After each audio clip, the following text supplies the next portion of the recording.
operation date update for you all. Very exciting. So we thought we would just jump on here just while I'm giving this little lady her lunch, just to kind of have a little chat about where we're at with things. Obviously, if you've not been following us and you haven't followed us along on the journey, then please take a look at our earlier videos so that you understand what the hell I'm going on about. But yes, so Astrid was discharged on Friday last week. The plan originally was that she was going to go back to our local hospital, Portsmouth, but instead they said actually she's well enough to come home. So we just took her straight home from Southampton Hospital on some antibiotics. Turns out that she did actually have tonsillitis, so that's probably a wise decision that we didn't operate on her during that admission.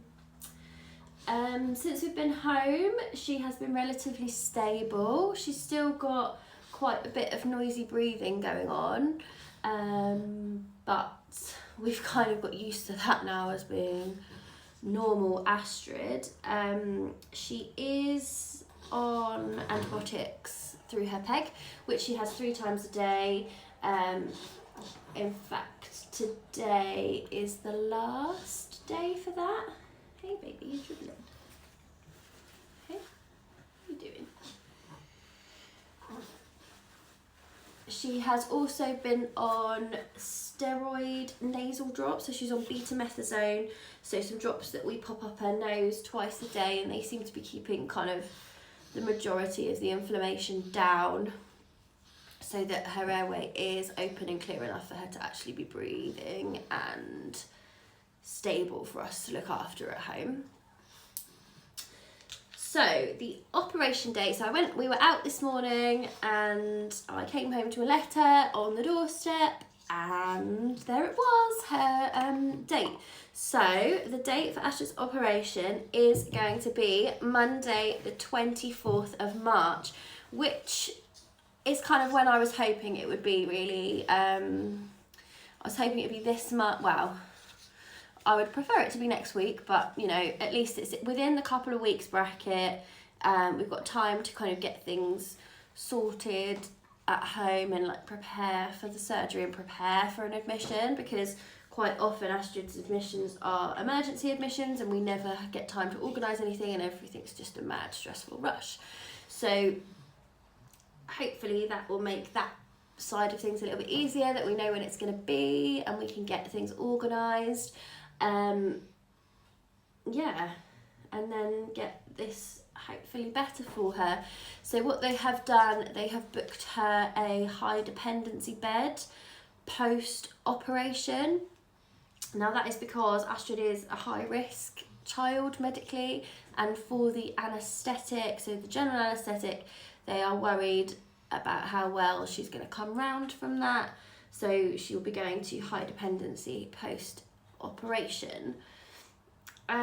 For most children, a tonsil and adenoidectomy is day surgery and they can go kind of in and out in a day, but they have said to us Astrid will be in 1 night minimum, depending on how well she manages and recovers. So I feel like my expectations are managed. I feel like we're getting somewhere with regards to the surgery, so that is a huge progress for all of us, and we're hoping that this will be the key, like the missing piece to the puzzle really, because it's been quite hard to manage recently with her breathing difficulties, so fingers crossed this is a game changer for us all. Yeah? What do you reckon? Hey? She's quite tired because we've been at a conductive education class all morning, and then Mummy made you go to Tesco. So now you're just staring at your sensory stuff on your iPad, aren't you? Hey? You gonna have a nap this afternoon? Yeah? Bless her. And just by way of other news, Astrid's buggy has been ordered by the company, the invoice is paid, so we just literally need to be need to wait for it to be made and delivered, which is super exciting. So I'm really happy to share that news with you all. And also, I don't know if I've mentioned this before, but we have been awaiting a TAC meeting. It stands for Team Around the Child meeting for Astrid, which is basically where we get the majority of her professionals in one room to talk about how we're going to manage Astrid's needs going forward. And I've been pressing for this since September, and I now have been told that it's actually going to happen next Thursday. Woohoo!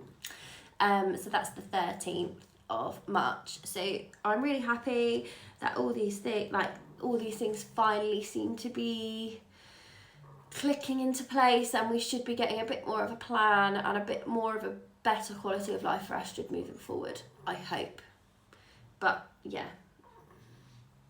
hopefully getting all these professionals in a room to kind of see her, and they can all talk to each other and what all of their aims for Astrid's healthcare needs are, and you know, we can all sing from the same hymn sheet, because at the moment it's just like people coming in doing their little bit and not really looking at the bigger picture. So we're hoping this will shed some light on how we move forward in caring for Astrid and meeting her needs appropriately. So I've blathered on enough now, so I hope you enjoy the nice sunny day that we're having, and we will be back with some more updates soon. Thank